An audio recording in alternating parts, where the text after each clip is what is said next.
이 새벽에 우리에게 주시는 하나님의 말씀은 구약 성경 사무엘상 11장 1절부터 15절까지의 말씀입니다. 제가 가지고 있는 성경책으로 구약 성경 423쪽에 있습니다. 하나님의 말씀을 받들어 읽겠습니다. 암몬 사람 나하스가 올라와서 길르앗 야베스에 맞서 진침해 야베스 모든 사람들이 나하스에게 이르되 우리와 언약하자. 그리하면 우리가 너를 섬기리라 하니 암몬 사람 나하스가 그들에게 이르되 내가 너희 오른 눈을 다 빼야 너희와 언약하리라. 내가 온 이스라엘을 이같이 모욕하리라. 야베스의 장로들이 그에게 이르되 우리에게 이레 동안 말미를 주어 우리가 이스라엘 온 지역에 전령들을 보내게 하라. 만일 우리를 구원할 자가 없으면 내게 나아가리라 하니라. 이에 전령들이 사울이 사는 기브아에 이르러 이 말을 백성에게 전하매 모든 백성이 소리를 높여 울더니 마침 사울이 밭에서 소를 몰고 오다가 이르되 백성이 무슨 일로 우느냐 하니 그들이 야베스 사람의 말을 전하니라. 사울이 이 말을 들을 때에 하나님의 영에게 크게 감동되매 그의 노가 크게 일어나 한 겨리에 소를 잡아 각을 뜨고 전령들의 손으로 그것을 이스라엘 모든 지역에 두루 보내어 이르되 누구든지 나와서 사울과 사무엘을 따르지 아니하면 그의 소들도 이와 같이 하리라 하였더니 여호와의 두려움이 백성에게 임하매 그들이 한 사람같이 나온지라. 사울이 베색에서 그들의 수를 세어보니 이스라엘 자손이 30만 명이요 유다 사람이 3만 명이더라. 무리가 와 있는 전령들에게 이르되 너희는 길르앗 야베스 사람에게 이같이 이르기를 내일 해가 더울 때에 너희가 구원을 받으리라 하라. 전령들이 돌아가서 야베스 사람들에게 전하매 그들이 기뻐하니라. 야베스 사람들이 이에 이르되 우리가 내일 너희에게 나아가리니 너희 생각에 좋을 대로 우리에게 다 행하라 하니라. 이튿날 사울이 백성을 3대로 나누고 새벽에 적진 한가운데로 들어가서 날이 더울 때까지 암몬 사람들을 치매 남은 자가 다 흩어져서 둘도 함께한 자가 없었더라. 백성이 사무엘에게 이르되 사울이 어찌 우리를 다스리겠느냐 한 자가 누구니까 그들을 이끌어 내소서 우리가 죽이겠나이다. 사울이 이르되 이날에는 사람을 죽이지 못하리니 여호와께서 오늘 이스라엘 중에 구원을 베푸셨음이니라. 사무엘이 백성에게 이르되 오라 우리가 길갈로 가서 나라를 새롭게 하자. 모든 백성이 길갈로 가서 거기서 여호와 앞에서 사울을 왕으로 삼고 길갈에서 여호와 앞에 화목제를 드리고 사울과 이스라엘 모든 사람이 거기서 크게 기뻐하니라. 아멘. 이 시간에는 구원, 하나님의 영이 임할 때라는 제목으로 말씀을 나누도록 하겠습니다. 오늘 본문의 말씀은 사울이 이스라엘의 왕으로 뽑힌 지 얼마 안 되는 시기에 일어난 사건입니다. 암몬의 왕 나하스가 전쟁을 일으켜 길르앗 야베스에 진을 치고 땅을 침략하고자 합니다. 암몬은 여러분도 아시다시피 요단 동쪽에 있는 나라로 아브라함의 조카 롯에게서 나온 민족입니다. 어찌 보면 이스라엘과 먼 친척 관계의 나라라고 볼 수 있습니다. 하지만 그들은 여호와를 섬기는 신앙에서 멀어지면서 끊임없이 이스라엘을 괴롭히며 이스라엘이 범죄할 때마다 하나님이 채찍으로 쓰시는 나라가 되었습니다. 이러한 암몬이 길르앗의 야베스 지역에 쳐들어왔는데 길르앗은 보통 요단 동편의 땅을 지칭합니다. 이곳에는 르우벤, 갓, 므낫세 반지파가 거주하고 있고 그 중에서도 길르앗 야베스 지역에는 므낫세 반지파가 살고 있었는데요. 이 길르앗 야베스는 사실 군사적으로 너무나도 열악했습니다. 왜냐하면 사사기 21장에 보면 베냐민의 범죄로 인해 미스바의 모든 이스라엘 백성들이 다 모였을 때 길르앗 야베스에서는 전혀 오지 않았습니다. 이때 온 이스라엘은 같이 협력하지 아니한 길르앗 야베스 주민들의 모든 남자를 죽이고 처녀는 베냐민 족속에게 주게 됩니다. 그런 역사가 있었기 때문에 비록 세월이 지났다고 하더라도 자연적인 인구 성장이 한번 멈추어버린 기르한 야베스의 군사적인 숫자는 적을 수밖에 없었을 것입니다. 그러기에 야베스의 모든 사람들은 싸우기도 전에 암몬의 나하스에게 와서 이렇게 말합니다. 무력으로 우리 땅을 침략하여 우리를 죽이지 말고 우리와 언약하자. 그렇다면 당신들이 하자는 대로 하며 우리가 당신들을 종으로서 섬길 것이다.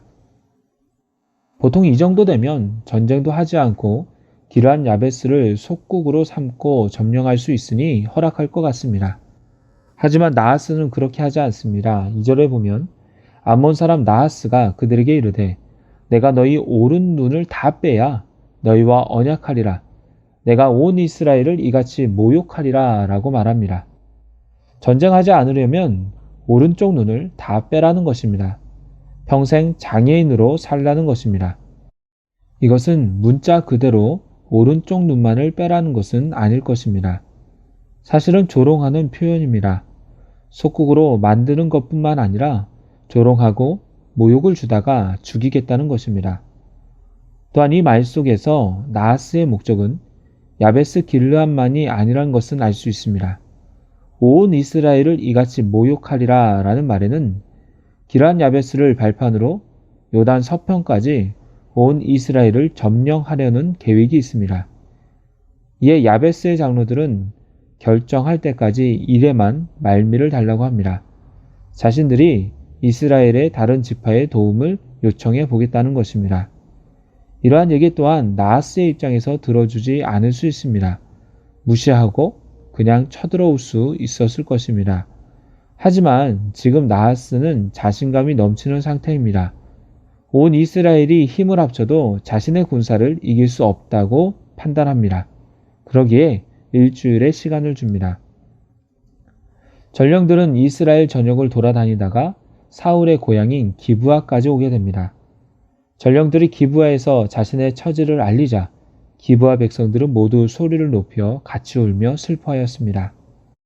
야베스와 기브아에 사는 베냐민 족속과는 역사적으로 긴밀한 연관이 있습니다. 사사기 21장에서 기르한 야베스의 처녀들이 베냐민 족속의 남자들과 결혼했었기 때문에 어찌 보면 친척 관계라고 볼 수 있습니다. 한 지파는 아니지만 한 지파와도 같은 관계라고 볼 수 있습니다.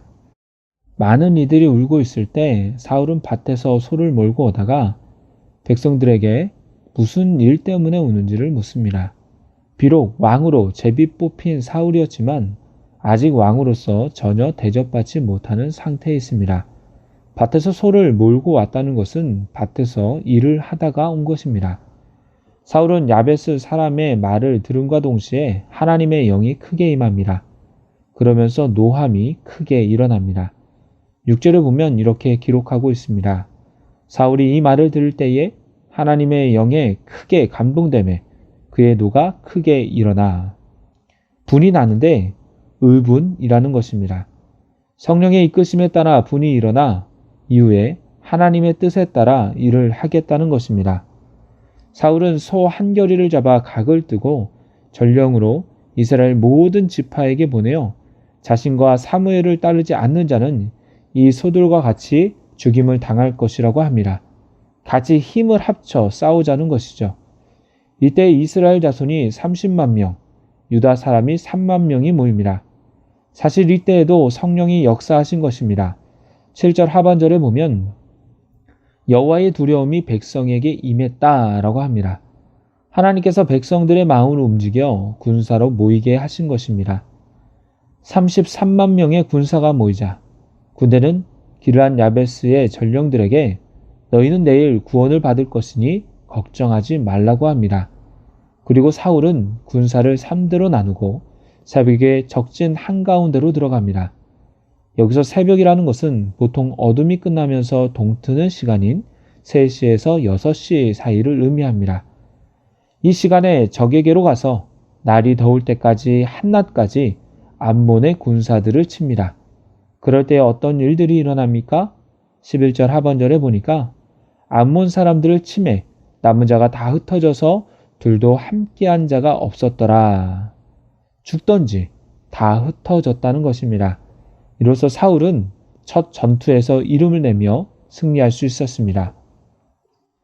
11장이 시작되기 바로 전절인 10장 27절에서 어떤 불량배들이 사울을 가리키며 이 사람이 어떻게 우리를 구원하겠느냐라고 비꼬며 했던 말에 대해서 사울은 자신이 왕의 자격이 있음을 증명해 버린 것입니다. 오늘 본문 11장에는 구원이란 말이 3번 나옵니다. 3절에 만일 구원할 자가 없으면, 9절에 너희가 구원을 받으리라, 13절에 여호와께서 오늘 이스라엘 중에 구원을 베푸셨음이니라.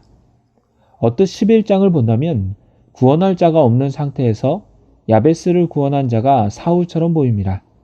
하지만 사울에게 의분을 일으키며 일하게 하신 이도 하나님의 영인 성령님이셨고 여호와의 두려움으로 백성들을 모으신 이도 성령님이셨습니다. 사울도 그것을 알기 때문에 13절에 보면 백성들이 사울을 무시하던 불량배들을 죽이자고 할 때 그들을 죽이지 말자고, 왜냐하면 오늘 이 날은 여호와께서 이스라엘 중에 구원을 베푸신 날이라고 선포하고 있는 것입니다. 우리는 어려움이 있을 때 자신을 구원해 줄 힘 있는 사람을 찾습니다. 그 사람이라면 자신을 위기에서 구해줄 것이라고 믿습니다. 물론 하나님은 사람을 통해서 역사하십니다. 하지만 그 이면에는 성령이 역사하셔야 합니다.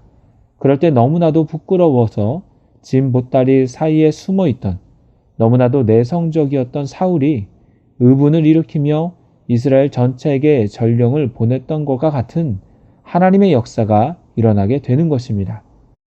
그럴 때에 움직이지 않을 것 같았던 이스라엘이 한 마음이 되어 일하듯이 우리에게 있는 위기의 순간, 구원이 필요한 순간에 모든 일들이 내가 생각하지 못한 방법이었지만 하나하나 이루어져 가는 것입니다. 사울은 이번의 승리로 길갈에서 왕이 될 수 있었고 이제 이스라엘의 왕의 역할을 감당할 수 있었습니다. 말씀을 맺도록 하겠습니다. 하나님의 영이 임할 때 구원은 가능합니다. 이것을 인정하는 겸손한 사람은 하나님이 사용하십니다. 사람들이 다 사울을 칭송할 때 사울만은 여호와께서 오늘 이스라엘 중에 구원을 베푸셨다라고 고백합니다. 이러한 겸손이 하나님의 마음에 들어 사울을 왕으로 세우신 것입니다. 이후에 왕이 되어 변하는 사울이지만 오늘 말씀에서만큼은 사울의 겸손을 본받아 하나님의 구원을, 하나님의 도우심을, 하나님의 함께하심을 늘 경험하는 저와 여러분이 되기를 소망합니다. 기도하겠습니다.